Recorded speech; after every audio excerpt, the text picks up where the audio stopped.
Assalamualaikum warahmatullahi wabarakatuh.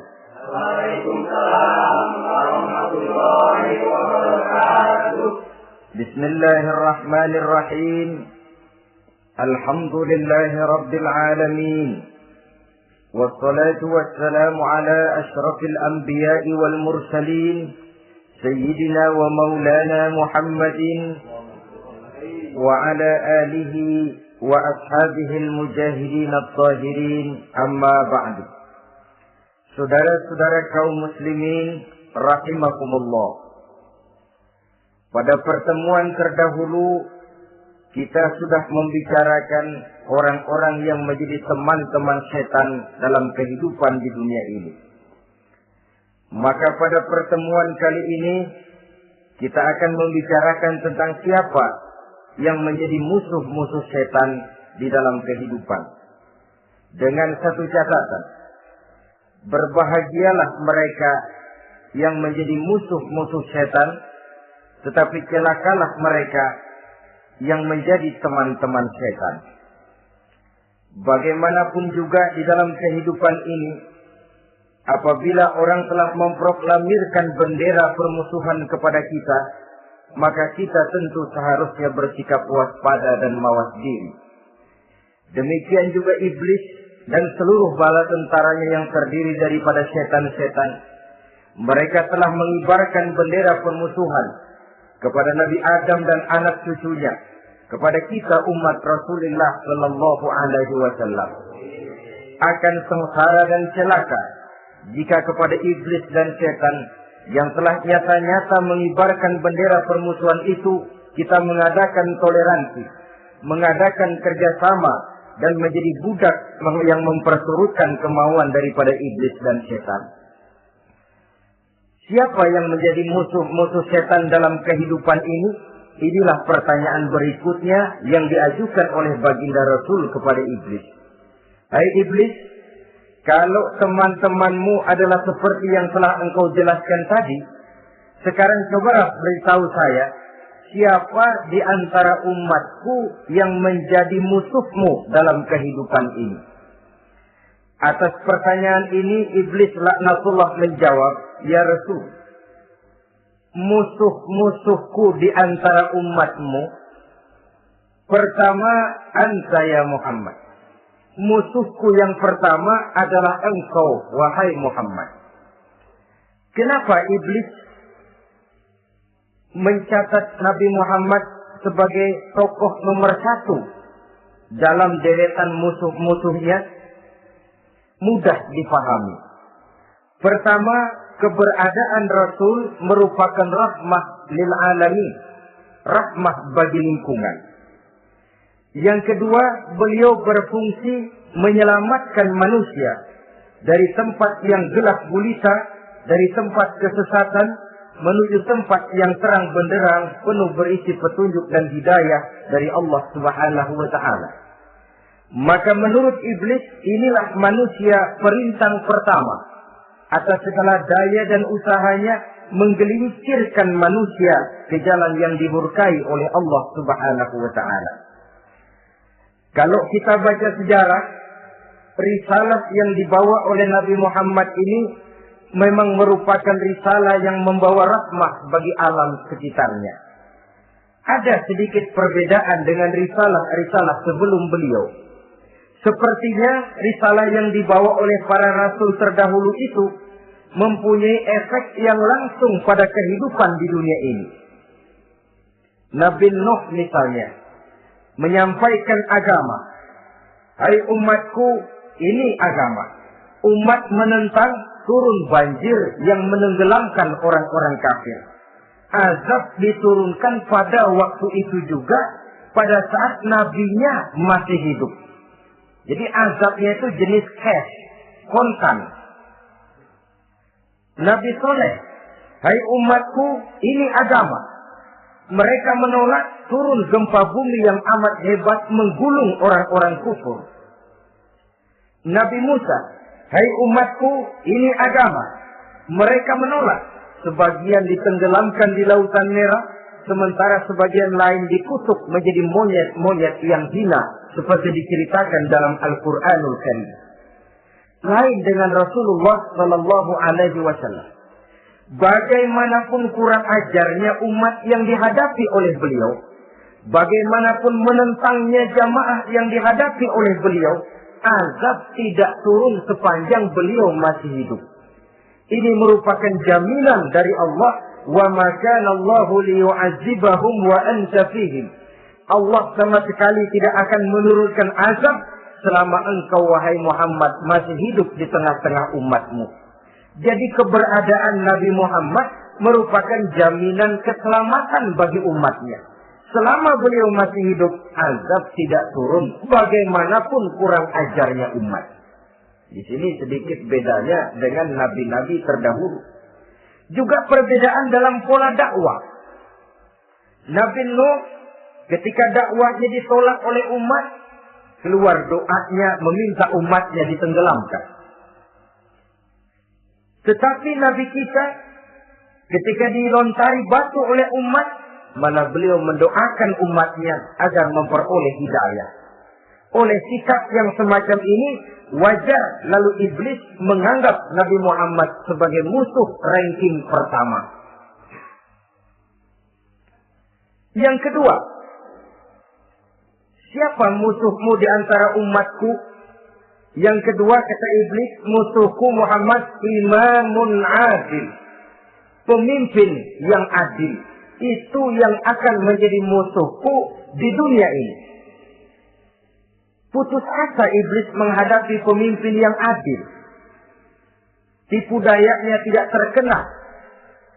Segala tingkah polanya tidak diperturutkan. Imam yang adil, pemimpin yang adil merupakan musuh daripada iblis laknatullah alaih. Apa sebabnya? Karena pemimpin yang adil mempunyai dampak dalam kehidupan di dunia ini. Melindungi orang banyak, menenteramkan orang banyak. Makin aman, tentram, tenang situasi dan kondisi, makin mudah orang melaksanakan ibadah. Makin tekun orang melaksanakan ibadah, makin dekat dia dengan Allah. Makin dekat manusia dengan Allah, makin jauh dia dari iblis. Sebab dua hal ini selalu kontradiktif. Jika kita jauh dari Allah, tentu dekat dengan iblis. Jika kita jauh dari iblis, harus dekat tentu dengan Allah. Dan begitu selanjutnya. Dalam kaitannya dengan kehidupan kita sekarang, saudara-saudara, disinilah perlunya mempersiapkan manusia. Membangun manusia itu jauh lebih sulit daripada membangun jembatan.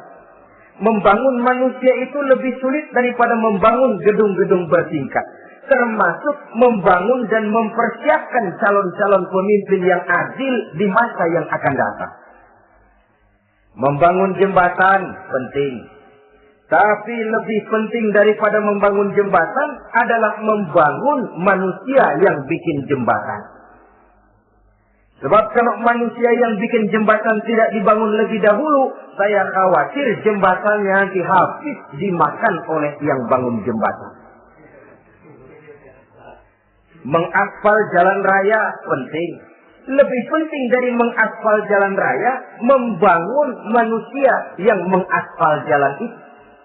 Sebab kalau manusia yang mengaspal jalan bermental rusak dan bejat, saya khawatir jalan belum selesai, aspalnya habis dimakan oleh yang aspal.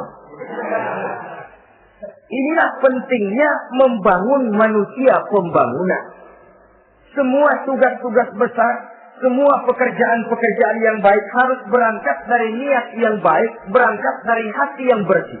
Siapapun adanya kita, apapun profesi kita. Yang jadi kiai, marilah berangkat dari niat yang bersih. Yang jadi mubalik, marilah berangkat dari niat yang bersih. Niatnya itu mau menghidupkan Islam atau mau cari hidup jual Islam. Kalau mau menghidupkan Islam, mari sama-sama kita berjuang. Tapi kalau mau cari hidup untuk dengan menjual Islam, minggir saja daripada nanti bikin malu. Yang mengurus masjid, mari berangkat dari niat yang bersih. Ngurus masjid itu niatnya mau menghidupkan masjid atau mau cari hidup di dalam masjid. Kalau mau menghidupkan masjid, mari. Tapi kalau mau mencari hidup di dalam masjid, tolong minggir saja daripada nanti bikin aib. Yang jadi orang alim, mari berangkat dari niat yang bersih. Jangan memperjualbelikan fatwa yang halal dikatakan haram, yang haram jadi samar-samar. Nanti membingungkan umat. Berangkat dari niat yang bersih, membangun manusia, pembangunan. Ini barangkali istilah yang lebih kena. Saudara-saudara kaum muslimin rahimakumullah. Setiap kita pada hakikatnya punya bakat. Secara fitrah yang kita bawa. Bakat apapun kita ini punya. Saudara punya bakat jadi pemimpin, saudara pun punya bakat jadi pengkhianat. Saudara punya bakat jadi orang soleh, saudara juga punya bakat jadi orang salah. Saudara punya bakat jadi orang besar, saudara pun punya bakat jadi orang hina. Seluruh bakat ada di dalam diri kita. Tinggal nanti pertumbuhannya mana yang lebih subur. Saudara punya sifat berani, saudara pun punya sifat takut. Seberani-beraninya orang mesti ada sifat takutnya. Nanti mana yang tumbuh lebih subur? Kalau takutnya tumbuh lebih subur, dia akan jadi orang penakut. Kalau beraninya yang tumbuh lebih subur, dipupuk oleh lingkungan, pendidikan, dan sebagainya, dia akan tumbuh jadi orang pemberani. Oleh karena itu, agama merupakan lingkungan yang subur untuk menumbuhkan benih-benih yang baik yang kita bawa bersamaan dengan lahirnya kita ke alam dunia ini. Setiap kita, saya, saudara, punya bakat jadi pemimpin, punya bakat jadi pengkhianat, punya bakat jadi pengabdi, punya bakat jadi koruptor, punya bakat jadi pemelihara, punya bakat jadi perusak. Tinggal nanti lingkungan pendidikan yang menumbuhkan mana yang tumbuh lebih subur. Kalau lingkungan saudara, lingkungan maling, maka sifat pengkhianat akan tumbuh lebih subur. Kalau nanti saudara jadi pemimpin, insya Allah korupsi. Lingkungan yang menumbuhkan sifat mengabdi, sifat berbuat tanpa pamrih, kalah. Dikalahkan oleh sifat pengkhianat dan korupsi itu yang dibentuk oleh lingkungan, pendidikan, pengalaman, dan sebagainya. Oleh karena itu, secara dini, agama menanamkan, menyuburkan fitrah-fitrah yang baik yang kita bawa bersamaan dengan hadirnya kita dalam kehidupan ini. Sebab itu seorang penyair bernama Syauqi mengatakan dalam sebaik syairnya, "Waladatka ummuka ya ibna Adam bakiyan wan nasu haulaka yadhakuna surura." Hai manusia, pada saat kamu dilahirkan kamu menangis dan orang lain di sekelilingmu ketawa. Kakek senyum dapat cucu baru, paman gembira dapat keponakan baru, sementara kita yang lahir menangis. Betul apa benar? Apa ada saudara yang begitu dilahirkan terus nyengir? Saya kira kabur dukunnya. Setiap kamu hai manusia lahir dalam keadaan menangis, orang sekelilingmu tertawa. Karena itu katakan kepada mereka yang senyum di sekelilingmu, hai manusia, pada saat saya dilahirkan saya menangis dan kamu semua tertawa. Baik manusia. Tapi nanti pada suatu saat harus terjadi kebalikannya. Kalau dikala saya lahir saya menangis dan kau semua senyum, nantilah manusia. Kalau suatu saat saya meninggalkan alam dunia ini, saya akan berangkat dengan senyum. Dan kalian semua akan berurai air mata. Kalau perlu dari Sabang sampai Merauke kibar bendera setengah siang. Kalau perlu, jangan terbalik. Kita mati melotot orang malah gembira. Karena hidup selalu membawa sifat-sifat yang merusak. Inilah orang kedua yang menjadi musuhnya iblis dan beruntung menjadi musuh iblis. Siapa? Imamun adil, pemimpin yang adil. Saudara-saudara kaum muslimin rahimakumullah. Yang ketiga, musuh iblis ghaniyun mutawadhi. Orang kaya yang rendah hati. Orang kaya yang tidak sombong. Kaya apa saja. Baik kaya oleh karena ilmu, orang yang kaya karena ilmu disebut orang alim. Baik kaya karena materi, orang kaya karena materi dinamakan hartawan. Baik kaya karena kedudukan, orang yang kaya karena kedudukan dinamakan pejabat. Orang kaya yang rendah hati itu musuh iblis. Beruntung dia menjadi musuh iblis. Iblis tidak senang ada orang kaya tidak sombong. Tapi iblis paling senang kalau ada orang kaya sombong. Lebih senang lagi iblis kalau ada orang miskin sombong. Masya Allah. Orang kaya sombong, walaupun iblis senang, orang masih bilang pantas saja dia sombong, kaya apaan aja punya. Udah miskin sombong, kira-kira yang disombongin apa? Dalam segala bentuknya sombong ini Allah tidak senang.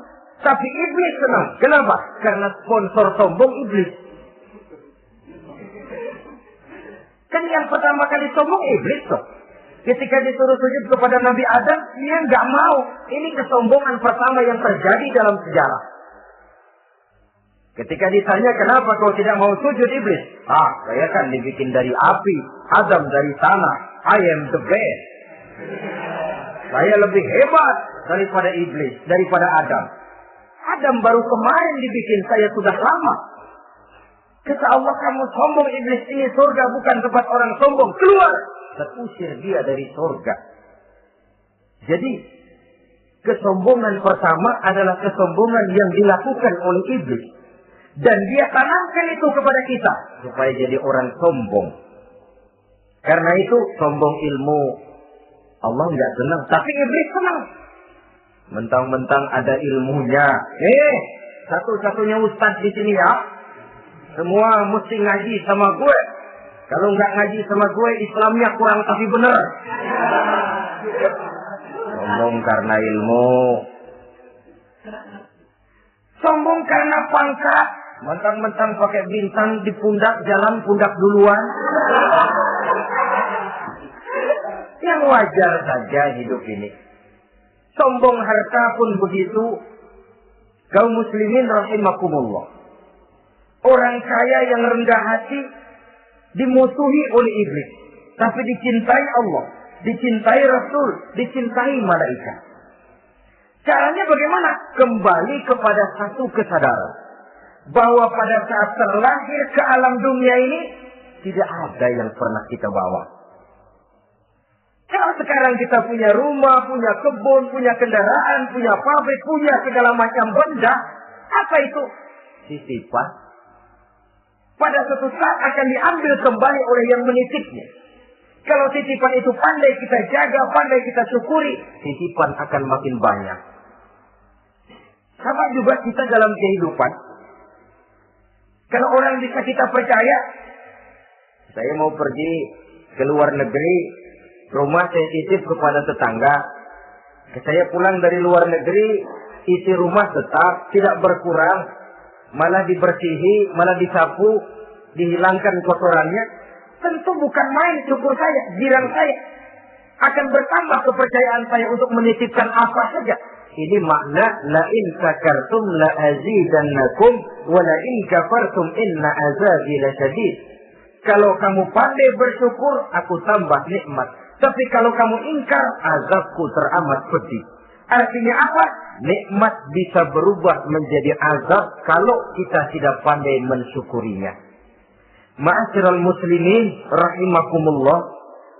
Orang yang kaya ilmu lalu rendah hati. Tidak selalu ingin menonjolkan diri.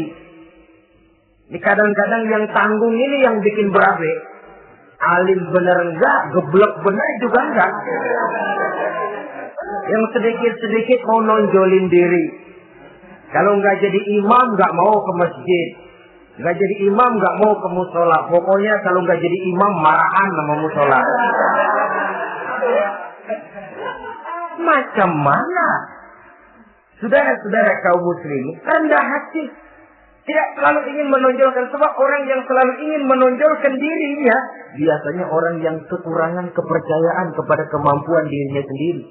Dia selalu ingin dinomorsatukan. Dia selalu ingin ditempatkan pada ranking teratas. Dia tidak percaya diri.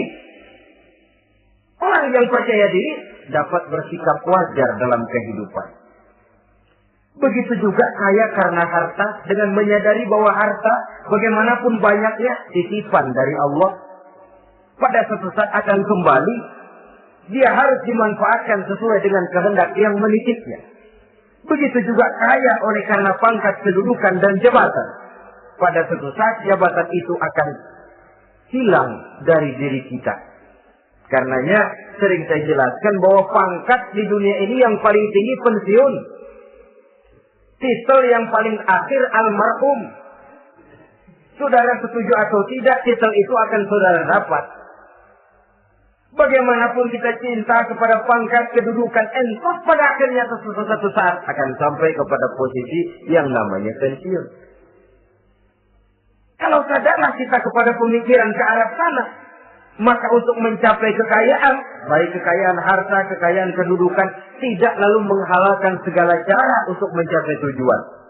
Tapi dibatasi oleh norma dan kaedah yang harus dia taati, baik kaedah agama maupun kaedah bernegara. Inilah orang ketiga yang menjadi musuhnya iblis, orang kaya yang rendah hati, orang kaya yang tidak sombong. Yang keempat, saudara-saudara, tajirun shadiq, pedagang, pengusaha yang jujur. Iblis gedek betul, benci bukan main sama pengusaha, sama pedagang yang jujur, yang tidak ngurangi timbangan, tidak nipu pembeli, tidak barang yang jelek dibilang bagus, atau yang bagus di atas, yang jelek di bawah, atau dicampur yang baik dengan yang jelek supaya kelihatan semuanya jadi baik. Semua orang ingin untung. Tidak ada kecuali siapapun orangnya. Dan itu wajar. Setiap manusia ingin mendapat keuntungan. Kalau perlu dengan modal minimal mencapai keuntungan maksimal. Seperti yang diajarkan oleh teori ekonomi. Itu kan yang namanya produktif kan. Satu usaha dinamakan produktif. Bagaimana kita mengeluarkan modal minimal bisa mencapai keuntungan maksimal. Silakan. Bahwa manusia ingin untung itu insting, naluri, fitrah. Tidak ada orang yang mau rugi. Tapi cara mencapai keuntungan itu yang membedakan antara seorang muslim dengan yang bukan muslim. Sudah pernah saya sampaikan, apabila kaum pengusaha, para pedagang sudah dijangkiti penyakit yang tidak jujur, yang akan timbul adalah kekacauan ekonomi. Kekacauan ekonomi bisa menimbulkan revolusi sosial. Dan revolusi sosial merupakan kiamat satu generasi. Semua kericuhan hampir bermuara dari perut. Dan itu ekonomi. Orang nodong perut. Orang korupsi perut. Ya, walaupun korupsi kalau sudah kelas kakap tidak lagi sekedar urusan perut. Ya perut apa yang diurusin kalau korupsinya miliaran itu. Perut jin barangkali. Saudara-saudara kaum muslimin rahimakumullah. Oleh karena itu, pedagang yang jujur, pengusaha yang jujur, ini merupakan musuh iblis. Iblis tidak senang kalau ada pengusaha yang jujur. Iblis tidak senang kalau ada pedagang yang jujur. Tapi iblis akan tepuk tangan kalau pedagang sudah selingkuh, kalau pengusaha sudah nipu. Ada orang bilang, sekarang mah kalau jujur-jujur benar nggak makan apa-apa dong kita. Sebab katanya jangan lagi nyari yang halal, sekarang yang haram aja seret. Rupanya sering masang undian nggak pernah kena. Lalu bilang jangan yang halal, yang haram aja nggak kena-kena. Sebenarnya bukan itu masalahnya, saudara-saudara. Bukan itu masalahnya. Masalahnya ialah bahwa kejujuran membawa keberkahan. Ini kalau kita berpikir dengan kacamata agama. Keberkahan merupakan sumber ketenangan. Dan ketenangan ini tidak bisa dibeli dengan materi yang bagaimanapun banyaknya. Walaupun kita punya percetakan duit, ketenangan itu nggak bisa dibeli. Jangankan cuma punya duit banyak, percetakan duit saudara punya, mau membeli ketenangan yang berasal dari keberkahan, sulit. Jadi kejujuran membawa keberkahan, keberkahan membawa ketenangan. Jangan macam dulu tukang sol sepatu. Ditanya oleh temannya, "Bang, ngesol satu hari dapat berapa?" 200 rupiah. Bayang nggak? Enggak. Islam? Islam, kalau Islam mah. Kata temannya, sembayang dah, kali aja besok dapat rezeki lebih banyak. Yang benar, iya. Kalau orang sholat itu Allah dekat, nanti rezekinya ditambah. Bener? Bener. Subuh sembayang dia. Di sembayang sarapan berangkat ke tempat dia ngesol, mangkal. Dari pagi sampai jam 11 belum ada juga yang ngesol. Mulai bimbang hatinya. Katanya kalau sembahyang rezeki tambah. Tadi sembahyang subuh begini hari belum ada yang ngesol. Cobaan kali. Sabar. Datang sholat zuhur. Habis zuhur nunggu lagi. Belum juga ada yang datang ngesol. Udah mau pulang hampir maghrib baru datang seseorang dan ini sendal jepit. Gitu.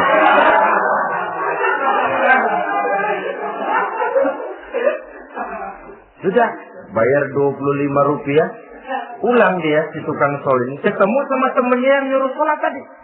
Ditanya, bagaimana penghasilan ini hari? Apa dijawab? Gua kapok nih semuanya.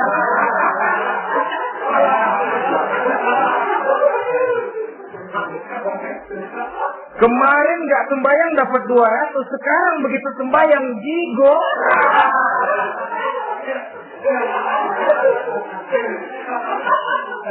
Dia tidak sadar bahwa dengan dari kacamata agama 25 rupiah yang membawa berkah jauh lebih baik ketimbang 200 uang panas.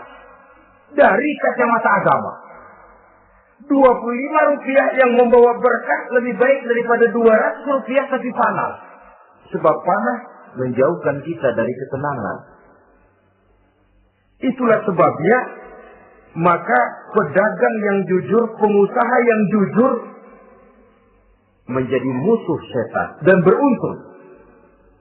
Sekarang jadi pengusaha jujur-jujur nggak dapat proyek, Pak.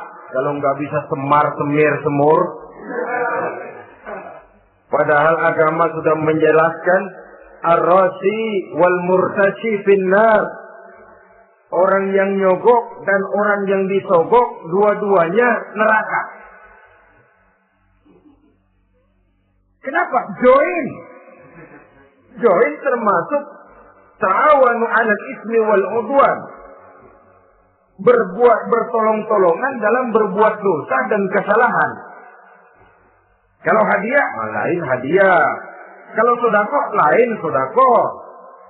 Tapi yang namanya semir, suap, ar-rashi wal murtashi finnar. Saudara-saudara kaum muslimin rahimakumullah.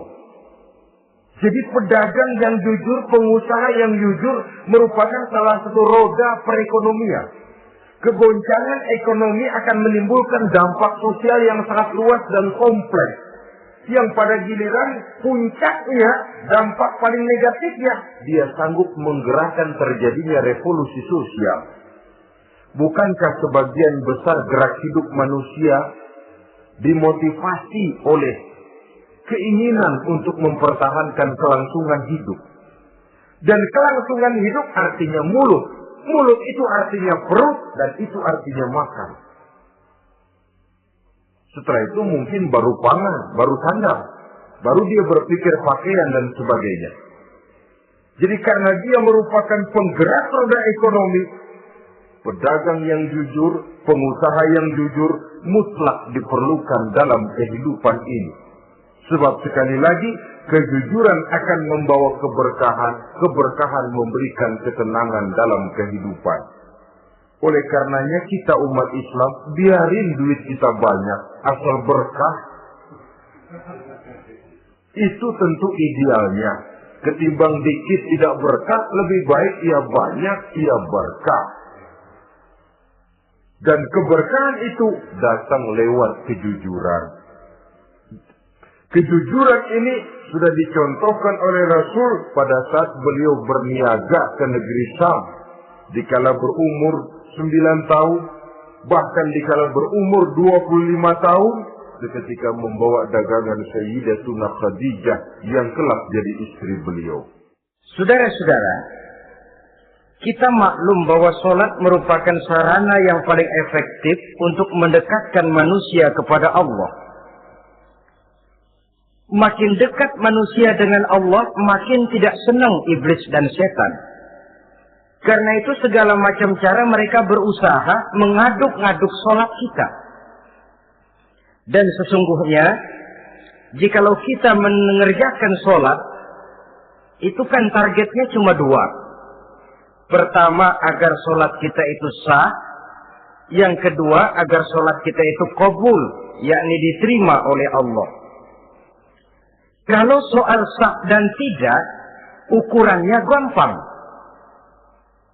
Saya kalau ditanya orang, Pak, sholat saya sah atau tidak? Saya bisa jawab.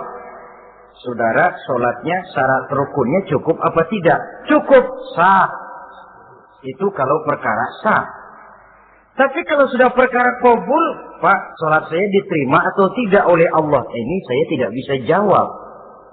Kenapa? Soal qabul mencakup masalah batin.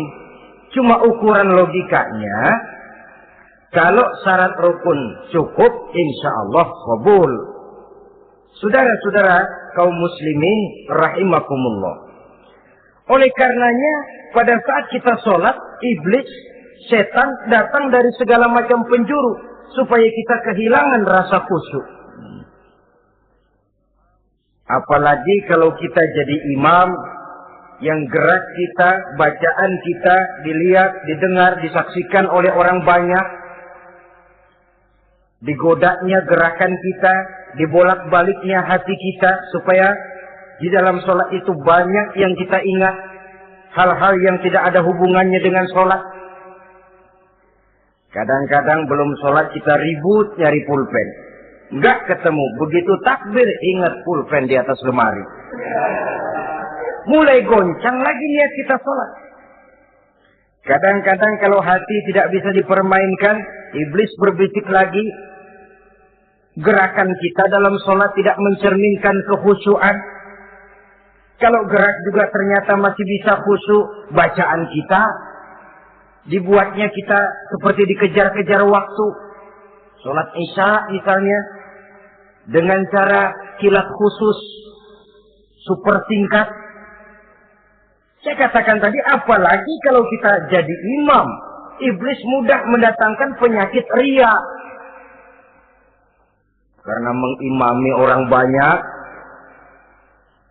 lalu supaya dikira alim, dibuatlah sholatnya itu mantep-mantep. Surahnya dicari yang panjang-panjang, paling pendek sabihis sama wadduha. Tapi kalau sudah sholat sendirian, cukup inna a'tainakal kautsar sama qul huwallahu ahad. Kayaknya khusyuk bukan main. Kalau imam, bahasanya dipaseh-pasehin kayak orang 16 tahun di Mekah. Usolli fardhol maghribi wala sarokaatin. Saudara-saudara kaum muslimin yang berbahagia. Oleh karena sholat merupakan sarana yang paling efektif untuk mendekatkan diri dengan Allah, maka orang yang khusyuk di dalam sholatnya merupakan musuh utama daripada iblis. Sekarang bagaimana bisa khusyuk caranya? Kalau khusyuk 100%, rasa-rasanya sulit. Untuk sampai ke arah sana, orang memerlukan tahapan. Kepada Imam Ali karramallahu wajhah, baginda Nabi pernah memberikan satu tes. Ali, saya ya Rasul, kalau kau bisa sholat 2 rakaat saja dengan khusyuk, aku kasih hadiah sorban. Baik ya Rasul, sembahyang Imam Ali. 2 rakaat, selesai sholat, Assalamualaikum. Rasul bertanya, yang mana sorbannya Li? Tanpa nengok, Imam Ali menjawab, yang hijau ya Rasul. Setelah menjawab yang hijau, Rasul berkata, kamu tidak khusyuk Li. Kenapa? Soalnya tadi waktu sembahyang mikirin. Nanti kalau ditawarin sorban pilih yang hijau aja. Sehingga begitu ditanya, refleks menjawab yang mana nih? Yang hijau saja ya Rasul. Oleh karena itu, menurut Al-Imam Nawawi, pada tingkatan yang paling sederhana, sudah sampai ke tingkat khusyuk, asal pada waktu takbiratul ihram ingat kepada Allah. Tapi jangan lupa, itu tangga pertama. Jangan ada fatwa begini lalu aman. Yang penting kan takbirnya ingat Tuhan, belasononya mau kemana kek. Bukan itu. Itu pada tingkatan pertama, sudah sah dipandang khusyuk, sholatnya orang awam, asal pada waktu takbiratul ihram dia ingat kepada Allah. Tetapi harus terus berusaha agar sepanjang sholat dia ingat kepada Allah. Caranya bagaimana? Pertama, menanamkan diri bahwa pada saat kita sedang mengerjakan sholat, yang lain tidak ada kecuali Allah. Yang kedua, berusaha memahami apa yang kita baca. Sehingga pada saat kita sujud, Subhana Rabbiyal A'la wa bihamdi, terbayang kemahasucian Allah, kemahatinggian Allah. Sehingga hati tidak mengembara, mulut berucap, hati mengikuti apa yang diucapkan. Yang kadang-kadang membuat hati kita jalan-jalan, badan di masjid, badan takbir, badan ruku, tapi hati di pasar, hati di kantor, hati di pabrik. Karena yang kita ucapkan tidak berakar di hati. Yang kita baca kita nggak tahu artinya. Sangat boleh jadi hati lalu mengembara kemana-mana. Jadi untuk menopang kekhusyuan ini, cara yang paling efektif, pertama, tidak ada yang lain pada waktu kita sholat kecuali Allah. Yang kedua, berusaha memahami apa yang kita baca. Dikala kita sujud dikala kita duduk di antara dua sujud, Rabbighfirli, ya Allah ampuni dosa saya, warhamni, kasihani saya, dan selanjutnya. Mulut membaca, hati mengikuti. Dengan mengikuti, hati tidak terlalu mengembara, ada tempat dia kembali. Saudara-saudara kaum muslimin, rahimakumullah. Itu yang kelima. Yang keenam, yang menjadi musuh iblis, mukminun nasih. Orang mukmin yang suka memberikan nasihat. Orang mukmin yang suka memberikan petunjuk. Termasuk juru-juru dakwah, para mubaligh itu merupakan musuh utama iblis. Kenapa? Tiap hari iblis kampanye. Tiap hari iblis mengajak dengan segala macam cara yang kalau perlu dia berikan kamuflase. Dia berikan fata morgana. Kalau perlu yang haram dia bungkus dengan merek halal. Kalau perlu kejahatan dia bungkus dengan baju kebajikan. Istilahnya racun diberi merek madu. Dan itu wajar. Cuma kita tentu harus punya filter, daya saring positif agar tidak salah pilih. Karena iblis ini pintar betul. Kalau kita khusyuk dalam sholat, dia tanamkan kepada kita misalnya seperti tadi itu. Sholatmu memang hebat, khusyuk. Di kampung ini tidak ada orang yang sholatnya seperti kamu. Tertanam itu dalam hati kita, timbul ujub. Akhirnya, iya. Gue lihat di kampung ini kagak ada yang sembayangnya kayak gua. Nah, sudah masuk iblis. Jadi, dia pandai mengikuti gerak hati dan irama denyut jantung manusia ini. Kemana kecenderungan manusia, ke situ dia masuk. Pendeknya iblis itu ibarat tukang joget, dia ngerti benar irama kendang. Saudara-saudara kaum muslimin, rahimakumullah.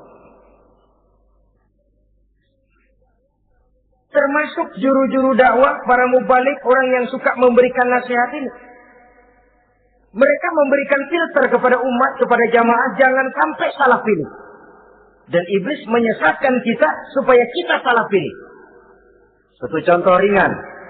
Kalau di depan saudara ada dua buah gelas, yang segelas isinya jamu, yang segelas sirup. Kira-kira saudara minum yang mana?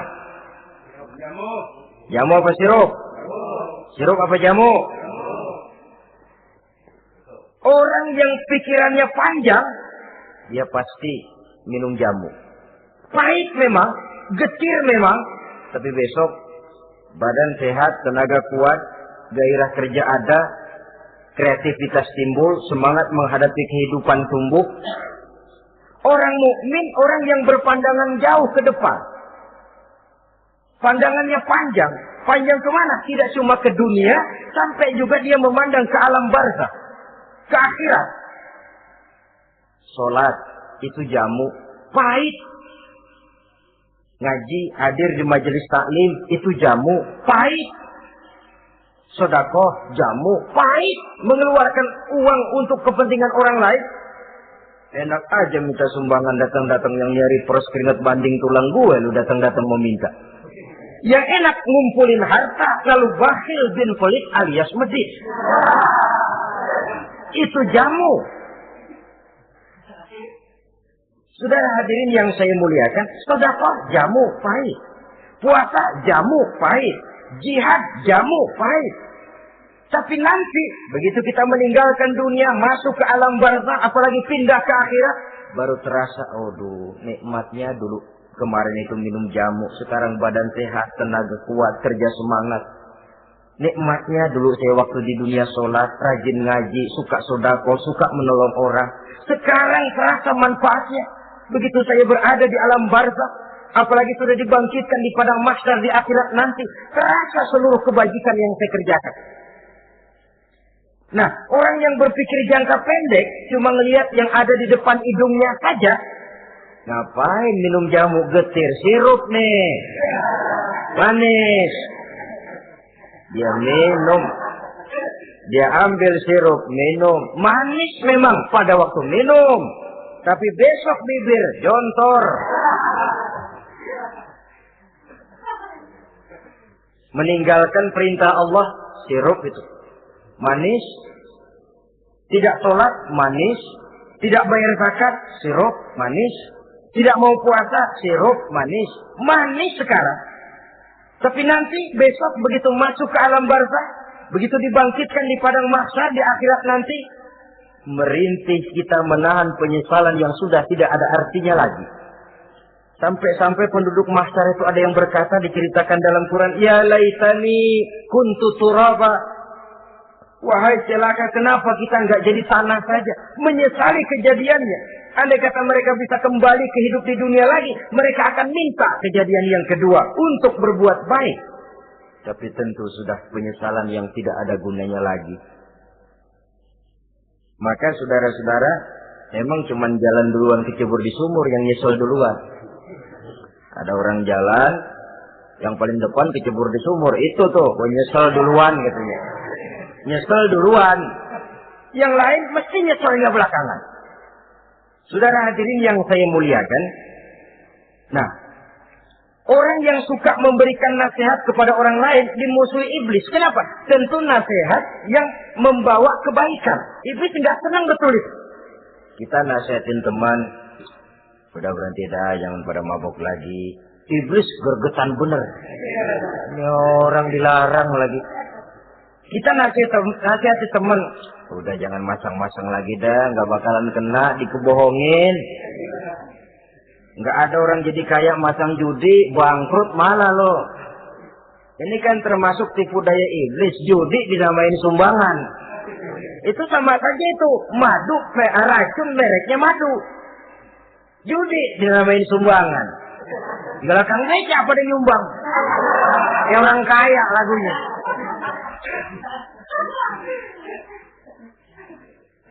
Saudara-saudara kaum muslimin rahimakumullah, adalah kewajiban kita memang untuk tawasau bil haq, saling nasihat menasihati. Setiap kita juru dakwah, setiap kita wajib menyampaikan apa yang sudah kita tahu kepada orang yang belum atau kurang tahu.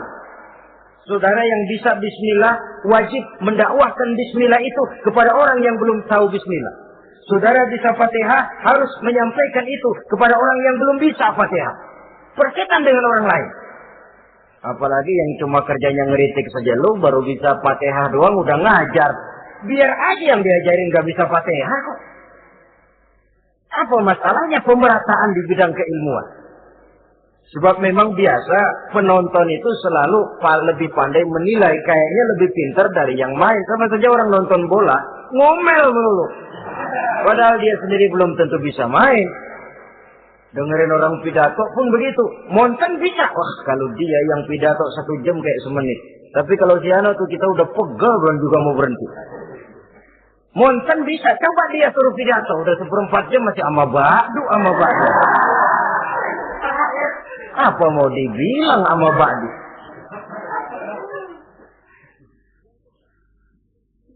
Yang ketujuh, yang menjadi musuhnya iblis, taibun sabitun ala taubatihi. Orang yang bertaubat dan tetap di atas taubatnya. Secara jujur, tidak ada manusia yang tidak punya salah. Dan orang yang baik memang bukan orang yang tidak punya salah. Karena tidak ada orang yang tidak punya salah. Orang yang baik adalah orang yang apabila melakukan kesalahan dia segera sadar, dijadikannya itu sebagai pelajaran untuk tidak diulangnya lagi pada masa yang akan datang. Biasanya kita menghakimi orang pintar, kita nggak pernah merasa bahwa kita juga punya kesalahan. Kalau kita lihat maling ayam, kita teriak, padahal kita nyolong kambing. Lebih besar dari si maling ayam. Merasa diri lebih benar dari yang lain, padahal kita lebih kotor dan lebih jelek. Hilang sifat introspeksinya. Yang kita musuhi, yang kita caci maki, tahu-tahu kita sendiri yang melakukannya. Saudara-saudara kaum muslimin, orang yang bertaubat dan tetap dalam taubatnya stabil, itu musuh iblis. Apa ada orang yang taubatnya nggak tetap? Ada. Yang istilah kita taubat sambal namanya. Kalau dia makan sambal kepedesan, taubat makan sambal. Besok mau makan kagak ada sambal, ngomel. Mana sambal? Kemarin udah taubat. Sekarang mana sambal? Ini taubat yang namanya taubat sambal. Istighfar. Nyolong lagi. Istighfar lagi. Besok nyolong lagi. Istighfar lagi. Itu taubat yang tidak tetap namanya. Allah Maha Pengasih dan Penyayang dengan segala kebesarannya. Ia akan memaafkan segala perbuatan yang bersifat salah dari hamba-hambanya. Cuma manusia kadang-kadang yang tidak mau memaafkan dirinya sendiri. Amat dungu manusia macam ini. Membiarkan dirinya hanyut berlarut dalam lembah dosa. Sementara dia diberikan umur, tidak digunakannya untuk bertaubat. Innallaha yaqbalu taubatal abdi ma lam yugharghir. Allah senantiasa akan menerima taubat seorang hamba sepanjang nafasnya belum sampai di tenggorokan. Kalau nafas sudah sampai di tenggorokan baru berniat taubat, kasih terlambat. Kayak Fir'aun. Fir'aun itu begitu ditenggelamkan di Lautan Merah, udah cengap-cengap mau mampus, baru ngomong dalam sekaratnya, amantu bi Rabbi Musa wa Harun. Kalau begini mah saya juga percaya sama Tuhannya Musa. Udah sekarat baru mau taubat, malaikat maut gemes banget dilelepin, mati.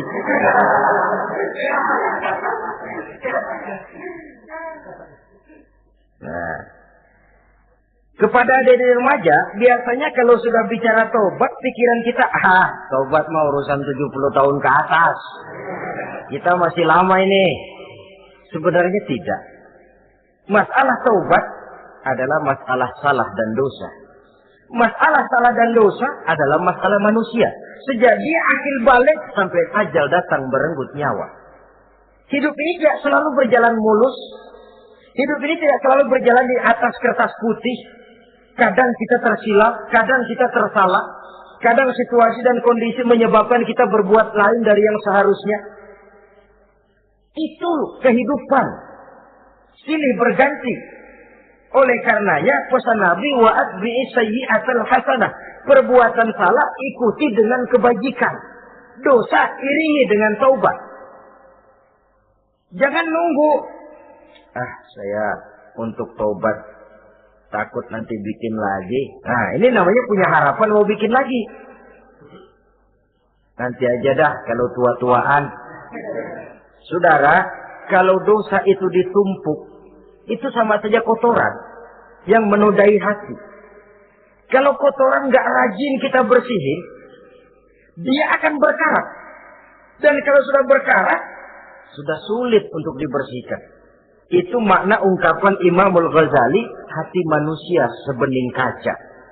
Lapisan dosa yang dia kerjakan adalah debu yang menutupi jernihnya kaca. Orang yang bersih dari dosa, dekat dengan Allah, hatinya jernih seperti kaca. Dari hati yang jernih, radarnya kontak kepada Allah. Sinyalnya nyambung channelnya itu. Getarannya hebat. Wajar kalau lalu dia bisa tahu apa yang besok akan terjadi. Diberitahu oleh Allah. Yang namanya ilmu laduni itu. Ilmu yang ditransfer langsung oleh Allah. Karena kebersihan hatinya. Mana ada orang gak belajar bisa pinter. Iya, kalau hatinya butek emang gak ada. Nanti kalau Allah mau berberangkat dari hati yang bersih, yang kontaknya nyambung kepada Allah, hati itu seperti kaca, kata Imam Ghazali. Dosa yang kita lakukan adalah debu. Kalau debu sedikit, datang kita lap, datang lagi kita bersihin, datang lagi kita bersihin. Insya Allah nggak sampai jadi noda di atas kaca itu. Tapi kalau nunggu debu itu sampai bertumpuk, besok aja ngelapnya dah, besok aja ngebersihinnya, bertumpuk dia, sulit membersihkannya. Walaupun kena, nodanya tentu tertinggal di atas kaca itu. Karena itu, dalam kehidupan remaja misalnya, pemuda misalnya, kita tidak bisa menolak mode. Tidak bisa menolak musim. Modenya disco, modenya breakdance, modenya joget, modenya jaipongan. Mode pada waktunya habis, ya habis. Tapi bagaimanapun dia akan punya dampak, memberikan bekas dalam membentuk kepribadian. Dan ini efek yang tidak kita inginkan. Efeknya, bukan modenya itu. Jadi oleh karenanya, saudara-saudara, masalah taubat bukan masalah 70 tahun ke atas. Tapi masalah manusia, sejak dia akan balik sampai ajal datang merenggut nyawa. Sepanjang nafas belum sampai di kerongkongan, Allah akan menerima taubat seorang hamba. Bahkan dalam hadis qudsi Allah menyatakan, "Lau amiltumul khotoya hatta mala'atis sama, thumma nadimtum, fataballahu alaikum." Kalaupun kamu berbuat dosa sampai penuh langit dengan dosamu, kemudian kamu bertaubat dan menyesal, Allah pasti akan menerima taubatmu. Jadi orang yang taubat dengan sebenarnya dan tetap dalam taubatnya itu musuh iblis. Tapi orang yang taubatnya angin-anginan, iblis demen banget. Hari sembahyang, besok mabuk, besoknya lagi nyolong, besoknya lagi zina, besok taubat lagi. Kata iblis, surat iya, lo gocek dah Tuhan.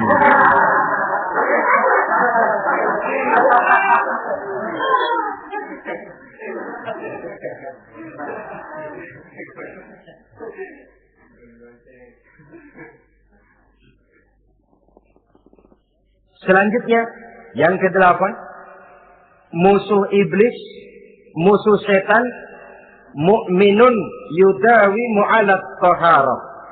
Orang mukmin yang membiasakan diri selalu dalam keadaan bersuci. Baik dari hadas kecil, lebih-lebih dari hadas besar. Wudu utamanya memang untuk sholat. Tapi membiasakan wudu dalam kehidupan sangat baik sekali. Mau ke kantor, wudu dulu. Mau ke pasar, wudu dulu. Mau ngajar, wudu dulu. Apa sebabnya? Karena dalam keadaan suci, orang ada sikap memelihara kesuciannya. Kalau kita naik PPD pagi-pagi gelantungan, kalau punya wudu, hati-hati, kesenggol perempuan juga sayang sama wudu. Tapi kalau nggak punya wudu, jangan kesenggol, kita nyeruduk. Ada semacam sikap apik di dalam kehidupan ini. Karena itu biasakan wudhu. Untuk menjaga kebersihan diri, kebersihan zahir, kebersihan batin. Belum lagi kemanfaatan di akhirat.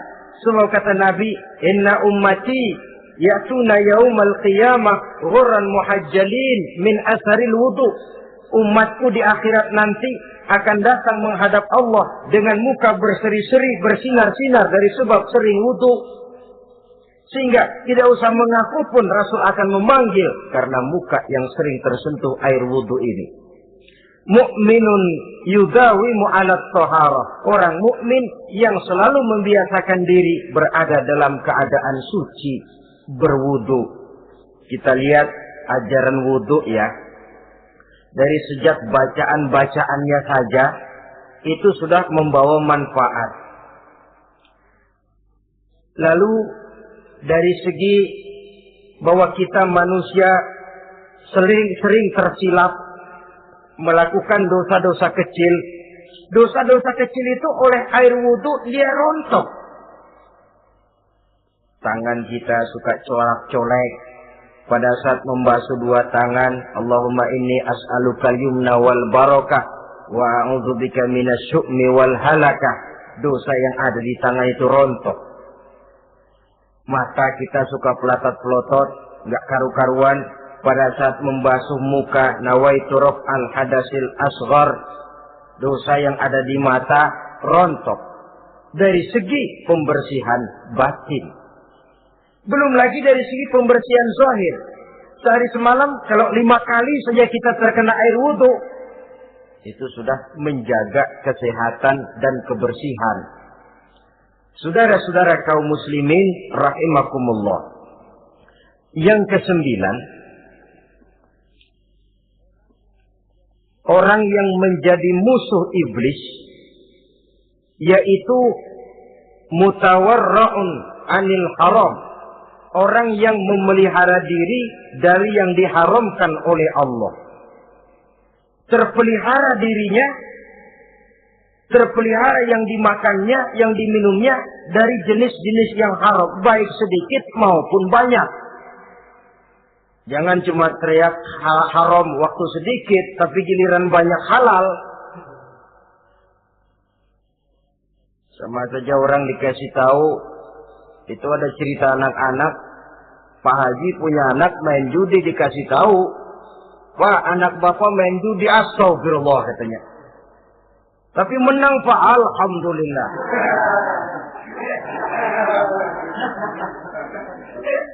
Ini kan sama saja. Giliran sedikit dibilang haram karena dia nggak dapat jatah, begitu dapat banyak dan dia kecipratan jadi halal. Yang sedikit haram, banyaknya pun juga haram. Yang banyaknya haram, sedikitnya juga haram. Ada orang bilang minuman keras kalau nggak mabokkan nggak haram. Yang memabokkan banyaknya, sedikitnya tetap saja haram. Ma'askaro kasiruhu faqaliluhu haramun. Apa yang banyak menyebabkan jadi mabuk, sedikitnya pun juga haram. Saudara-saudara kaum muslimin, yang ke-10 yang terakhir, musuh daripada iblis ialah mu'minun rahimun. Orang mukmin yang berhati pengasih. Orang mukmin yang suka menyambung silaturahmi. Orang mukmin yang tidak suka bertengkar. Orang mukmin yang tidak suka marah-marahan.